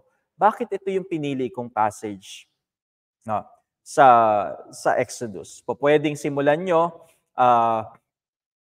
sa pag-aaral, di ba? Maikli lang po, no? Maybe 1 page lang. No? Tingnan nyo lang yung background. Ano bang background nitong passage na ito? Bigyan nyo ako ng konting background ng passage, and then tingnan nyo yung mga mahalagang punto. Habang binabasa nyo, hanapin yung mahalagang punto na sinasabi doon sa passage na yon. And then, doon nyo na-explain. So, bakit ko ito yung isi-share ko Bakit ito yung isi-share ko on a given Sunday or Wednesday in the book of Exodus? Bakit ito yung pinili natin? And siguro kung meron kayong personal experience from that verse, based on that verse, mai-relate nyo siya sa inyong personal experience. You can also do that para mas lalong magiging inspirational yung inyong magiging exhortation or preaching. Ano man yung tawagin natin doon. No? So yun yung assignment natin mga kapatid. No? Malinaw naman. Choose a passage from Exodus. Mamili ka ng isang passage sa Exodus. Explain, no? Why did you choose that passage? Explain nyo lang kung bakit nyo pinili yung passage nyo. Give me a short background of the passage. Ano ba yung nangyayari? Ano ba yung situation during that time? Diba? And then, yung mga main points, ano yung mga main points na nakikita nyo, and then paano nyo na-i-apply ito today, and do you have a personal experience that you can relate to from the verse that you have chosen. So, pinag-usapan lang naman natin kasi dito yung purpose, no? Or ng Exodus. So, isiningit ko na yung assignment natin. So, number 10, yung audience. Punta tayo ngayon sa audience. Ayan. So, banggitin ko lang yung mga audience nito. Number 1, Israelites, syempre. The original audience of Exodus was the Israelites, the primary audience for Exodus. The book was intended to preserve their history. So, ang intention ng libro na ito, ma-preserve yung history nila, yung kasaysayan nila, reinforce their identity as God's chosen people, and teach them about their faith and their traditions. Hindi lang doon natapos, hindi lang sa Israelites. Ano yung sumunod? Later generations din. So meron din yung mga later generations. Exodus was also intended for the future generations of Israelites. It served as a foundational text for their understanding of their history and their relationship with God. And then even other nations, you see, no? Even other nations, it is possible that Exodus was also intended for other nations, particularly those who were interested in converting it to Judaism. Kung gusto niyo mag-convert to Judaism, no, naging purpose nila yung basahin niyo yung Exodus, no, so that you would know the history of Israel as a nation. The book could have served as a missionary tool, no, introducing non-Israelites to the God of Israel and His covenant. So for other nations, for early Christians, in the early church, Exodus was a foundational text for understanding the relationship between Jesus and the Old Testament. Makita naman natin yan sa New Testament na yun. No? Christians saw Jesus as the fulfillment of the law, fulfillment of the promises made to Israel in Exodus and other Old Testament books. So, kasama ding audience dito ay yung early Christians and even the modern readers, us today. Tayong mga modern readers, kasama din tayo. Today, Exodus continues to be read. Exodus continues to be studied by people of all ages and backgrounds. It offers insights into the nature of God, the meaning of faith, and the challenges of living a religious life. So, yung audience ng Exodus, it was diverse. Now, it includes the Israelites, future generation, other nations, early Christians, and even modern readers of today. The book has continued to be relevant and influential throughout history until today. It speaks to people from different cultures. It speaks to people of different time period. It speaks to us today. Tama ba? Patuloy na nangungusap sa atin ang libro na ito ng Exodus. Siguro we're going to talk about major issues and critical approaches here, but I think we only have a few minutes to go. When it comes to historicity naman ang isang major issue lang dito, banggitin ko lang yung isang major issue dito, no? Yung historical events na nagsusurround sa Exodus, no? Meron kasi literal interpretation. So tayo, naniniwala tayo na itong events na ito, 10 plagues, enslavement in Egypt, yung pagkakaalipin sa Egyptio, and then yung deliverance from Egypt, and then conquest towards Canaan, we believe in the literal interpretation. Now, but others are contesting it. Gusto ko lang ibanggitin sa inyo to dahil very interesting. Ito kasi yon. Basta panoorin niyo na lang, no, sa mga history channels ito.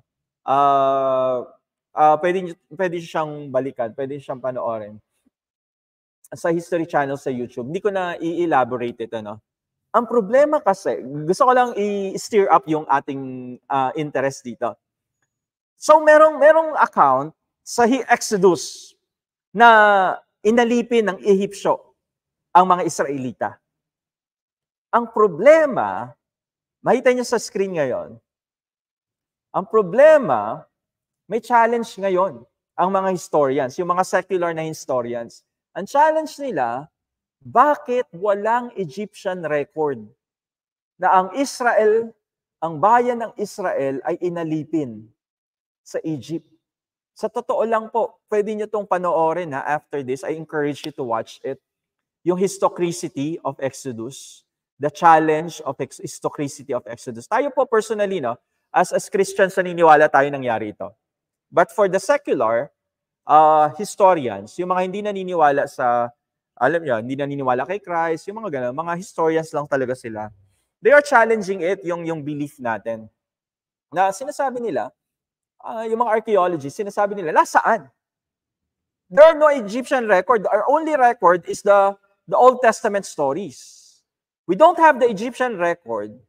And then, yung settlement sa Canaan, walang anumang na-record during the Bronze Age. Walang anumang record ng settlement sa Canaan.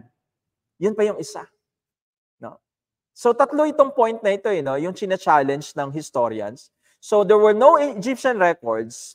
And then in Canaan, wala ding na-record na account na itong ganitong kalaki na bansa ay nag-settle down sa Canaan. Walang account na gano'n. So, china-challenge yung paniniwala nating kapatid, anong gagawin natin ngayon? Diba? Ano yung gagawin natin? And then also, kasama doon sa wilderness wandering, no? Wala ding archaeological trace, wala silang matrace na kahit ano, na nag-travel ng 40 years ang Israel sa wilderness, in Sinai Desert. Walang anumang makitang proof ang archaeologists na nangyari ang mga bagay na ito. Yung pag-aalipin ng Egyptians, walang record sa Egypt in history na nakasulat na may isa silang may bayan na inalipin sila. And then yung settlement sa Canaan during the Bronze Age, walang evidence, 'di ba? Na merong dumating na bagong populasyon, napakalaking populasyon ang dumating. Kasi 'di ba isipin niyo, no, pag ikaw ay recorder ng history ng isang bayan, syempre pag may nag-influx, kapag may dumating na ganitong kalaking bayan at magsisettle down doon sa Canaan, Di ba isipin natin, dapat nire-record yan. Di ba? Nire-record yan. Pero, ang naging problema, walang record na naisulat tungkol doon. No? And even the wilderness wanderings, 40 years kayong nag-travel, pero wala kaming makitang remnant. Wala kaming nakitang remains or makitang evidences na meron talagang 40 years na nag-travel dito sa Sinai Desert. Yeah? No archaeological trace, no? Although there were nomadic lifestyle, yung mga nomads na nagta-travel sa desert, no? Napakaliit ng mga evidence at walang anumang evidence na makita. Paano natin to i-handle ngayon, no? Paano natin i-handle itong mga bagay na ganito? Now, nag-propose yung mga nag-aaral ng Biblia, nag-propose sila ng tugon, ng response tungkol dito. Number one is the historical kernel theory. Banggitin ko lang po ba dahil very interesting ito, no? For me, very interesting. I hope it is also interesting for you. Kasi binabasa natin yung Exodus, no? Talagang ano tayo, no? Ang ating paniniwala, nangyari ito. papaano walang historical evidence? No? Walang anumang ebidensya na inalipin ang Israel sa Egypt. Kaya nga, after this, I encourage you to watch the challenge of historicity of Exodus. Hanapin nyo lang. Siyempre yung reliable na mga YouTube videos ang panoorin nyo. Huwag kayong basta-basta manonood ng anumang YouTube video.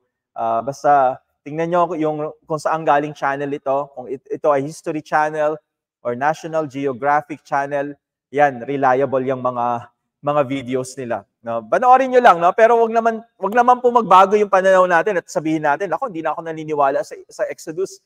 Wag naman pong ganun dumating sa ganun na hindi na ako naniniwala sa Exodus dahil pala wala naman palang historical evidence na nangyari yung Exodus. No? So hindi naman ganun yung ibig nating sabihin dito. So ang naging proposal ng historians is some biblical scholars, yung mga nag-aaral ng Bible, they propose that while Exodus, as described in the Bible, may not have occurred as exactly as stated, it may be based on a smaller historical event. So, kumbaga, ang sabi ng mga historians, huwag nyo kasing tingnan yung mga nangyari na ito na events as so grand, di ba? Pinresent kasi sa atin yung Ten Commandments na movie, so it was so grand, di ba? Yung grandeur niya, talagang engrande, di ba? Yung paglabas nila sa Egypt, napaka-engrande nung nangyari. No? Ang pananaw na ito, yung historical kernel theory, no? Ang sinasabi niya, kaya nga kernel, no? Maliliit na mga historical events lang ito. Huwag niyong tingnan ito na napakalaking historical events na dapat na isulat ito sa history ng Egypt, sabihin na natin. No? It may be based on a very smaller or it may be based on a smaller historical event, kaya hindi na binigyan ng importansya, watch this carefully, hindi na binigay ng importansya ng mga historians hindi na nila binigyan ng importance na isulat pa ito dahil ito ay maliliit na historical events lamang. Kaya walang nakitang anumang evidence, sinasabi natin, no? Dahil ito ay parang tinitreat lang nung mga panahon na yon, tinitreat lang as a small historical event. So it might suggest na a smaller group of people could have escaped in Egypt. And then, ito yung kanilang theory, no? So, hindi talaga siya isang buong bayan ng Israel. Maybe just a smaller group, no? Escape from Egypt, and then they merge with other groups, no, in Canaan. And then, it gives rise to the Exodus tradition. So, yun yung isa. Historical kernel theory. Yung pangalawa, yung composite narrative. Exodus as a composite narrative. Another approach. Banggitin ko lang po ito para at least additional knowledge natin. And another approach. Paano natin i-approach yun? Walang historical data. Walang archaeological findings. Yung enslavement, yung pagkakaalipin ng Israel sa Egypt. Walang archaeological findings. Paano natin iti-treat ngayon yan? Pangalawa, anong approach? Another approach is Exodus as a composite narrative. This approach sees the Exodus as a composite story. So, ito ay mga iba't ibang mga storya. It was woven together from different traditions over time. Iba't ibang mga tradition yung pinanggalingan niya. Naalala niyo yung documentary hypothesis natin. So, dito na apply to.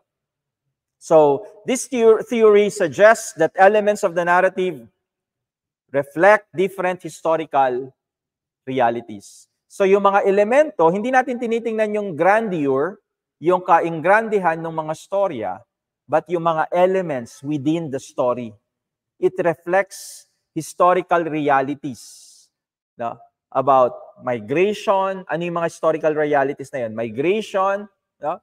Small migration, sabi nga nila, wag niyo tingnan na napakalaking bilang ng mga Israelita ang lumabas. Now, inisip natin milyon-milyon ang lumabas ng Egypt. Now, it's a smaller migration, and then they were later combined in a single story of national significance. So, kumbaga, sa pagbuo nila ng history ng Israel, actually, these are small migrations lamang. Nakuha niyo po. Maliliit na migrations lang ito. Maliit na grupo lang yung lumabas ng Ehipsyo. And then, 40 years, they traveled to Canaan. And then, later on, itong story na ito, itong tradition na ito, na story of how they left Egypt, ito ay kinombine na into a single story which is of national significance. And number 3, pangatlo po. So we have yung documentary hypothesis na. Balikan niyo lang yan sa mga previous videos natin. Ini-explain doon. Wala lang tayong time. We only have a few minutes to go. Kailangan ko pang explain sa inyo yung may isa pa akong i-explain sa inyo. So, theological construct. Last na to. Final na ito. The Exodus is a theological construct. So some scholars, Bible scholars, argue that the Exodus story serves as a primarily for not for the alam niyo yun, yung exact historical facts, but for a theological purpose. So ang punto dito ng mga scholars, sinulat yan hindi para magbigay ng isang accurate historical fact. Sinulat yan for a theological purpose. Are you following me? Tama? Nakuha nyo? So, not exactly historical fact siya, but it serves a theological purpose. It symbolizes God's deliverance of Israel and establishes their identity as God's covenant people. So, from this perspective, sa pananaw na ito, whether or not, sabi nila, whether or not the event occurred historically, it's not important. It's lesser importance. The important is it shaped Israel's religious and social identity. Ito yung naghubog sa pagkakakilanlan ng Israel religiously and socially. So it's a theological construct. So the dating of Exodus, pagdating sa kailan ba sinulat ang Exodus, no? Kailan ba sinulat ito? Still a point of contention. Arguments between 15th century BC, 1500 BC, 1300 BC. Yan yung dalawang date. Saan ba tayo dito? Ito yung point of contention between 1500 and 1300 BC. Siguro if we have more time, we can discuss this, we can talk about this. Now, but for now, ang dalawang dates na pinagtatalunan, 1500 BC and then 13th century BC. The contemporary significance, dito na tayo. Finally, ayan, matatapos na tayo. Contemporary significance of Exodus. How do we apply this? In our ministry life, in our Christian life, no? Paano natin may apply ngayon? Yung Exodus. The book of Exodus remains one of the most powerful, one of the most relevant texts in the Bible for our life, Christian life, and ministry today. Amen? Napaka-relevant nito, napaka-powerful nito sa ating Christian life and Christian ministry today. It speaks not only of historical events, but also of spiritual principles, of social justice, liberation, identity formation, God's relationship with His people. Ito yung ilan sa mga ito. Deliverance and liberation. Una sa lahat. Deliverance and liberation.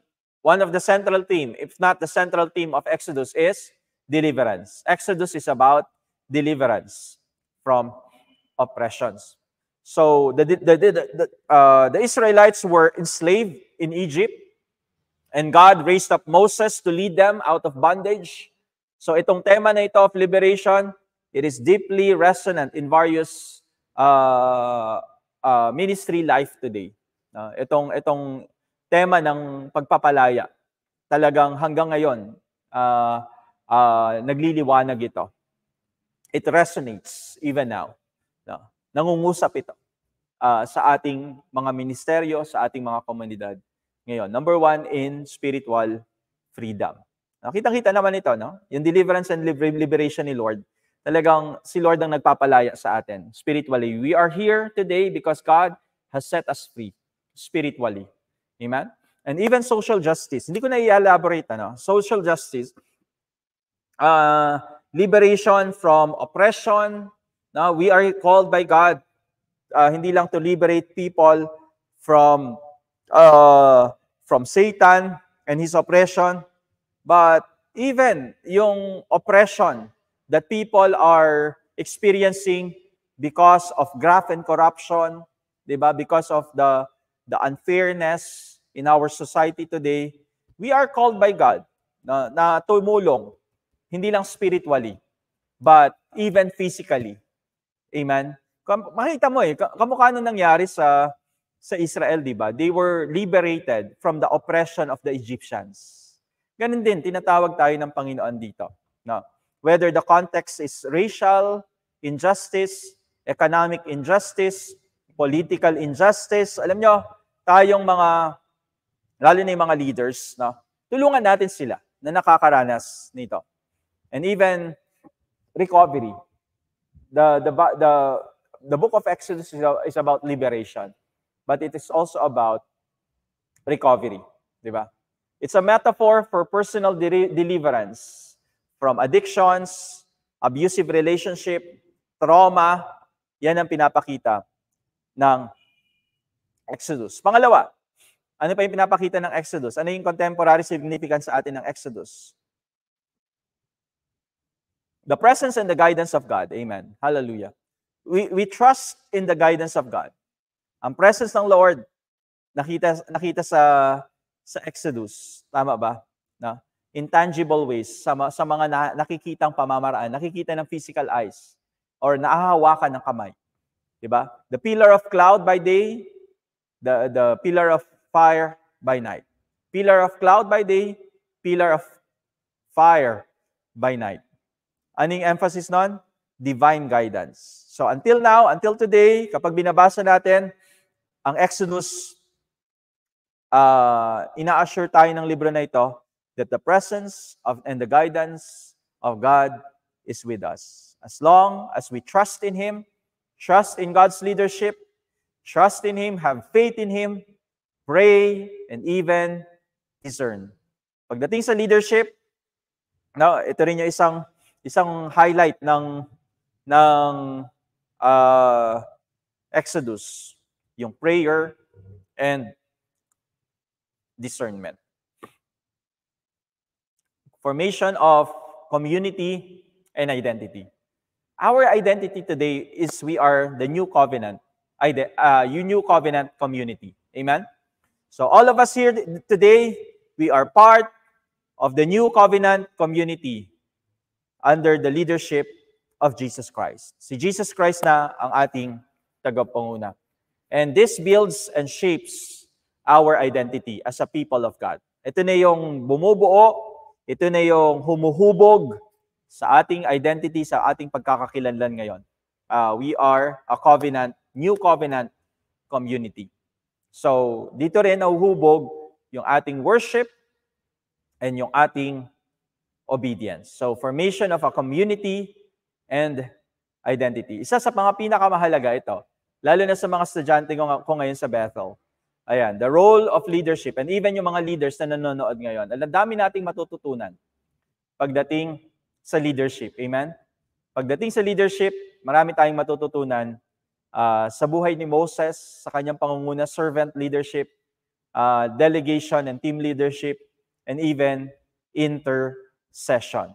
So, talagang very relevant and significant ang Exodus sa atin for today. Law and grace, the teaching of the law in the context of grace, di ba? We cannot meet the standards of the law. Kaya nga, dumating ang grace ng ating Panginoon. Sinasalamin ng batas ang pagiging makasalanan natin. Yan yung pinapakita ng batas na tayo ay makasalanan at we always fall short of the glory of God. Kaya nga dumating ang grace ng Panginoon sa atin. And then, law will serve as a tutor. Ito yung guidance lang. Hindi ito ang makakapagligtas sa atin. Sabi ni Paul, hindi ka maliligtas by observing the law. Law just becomes your tutor.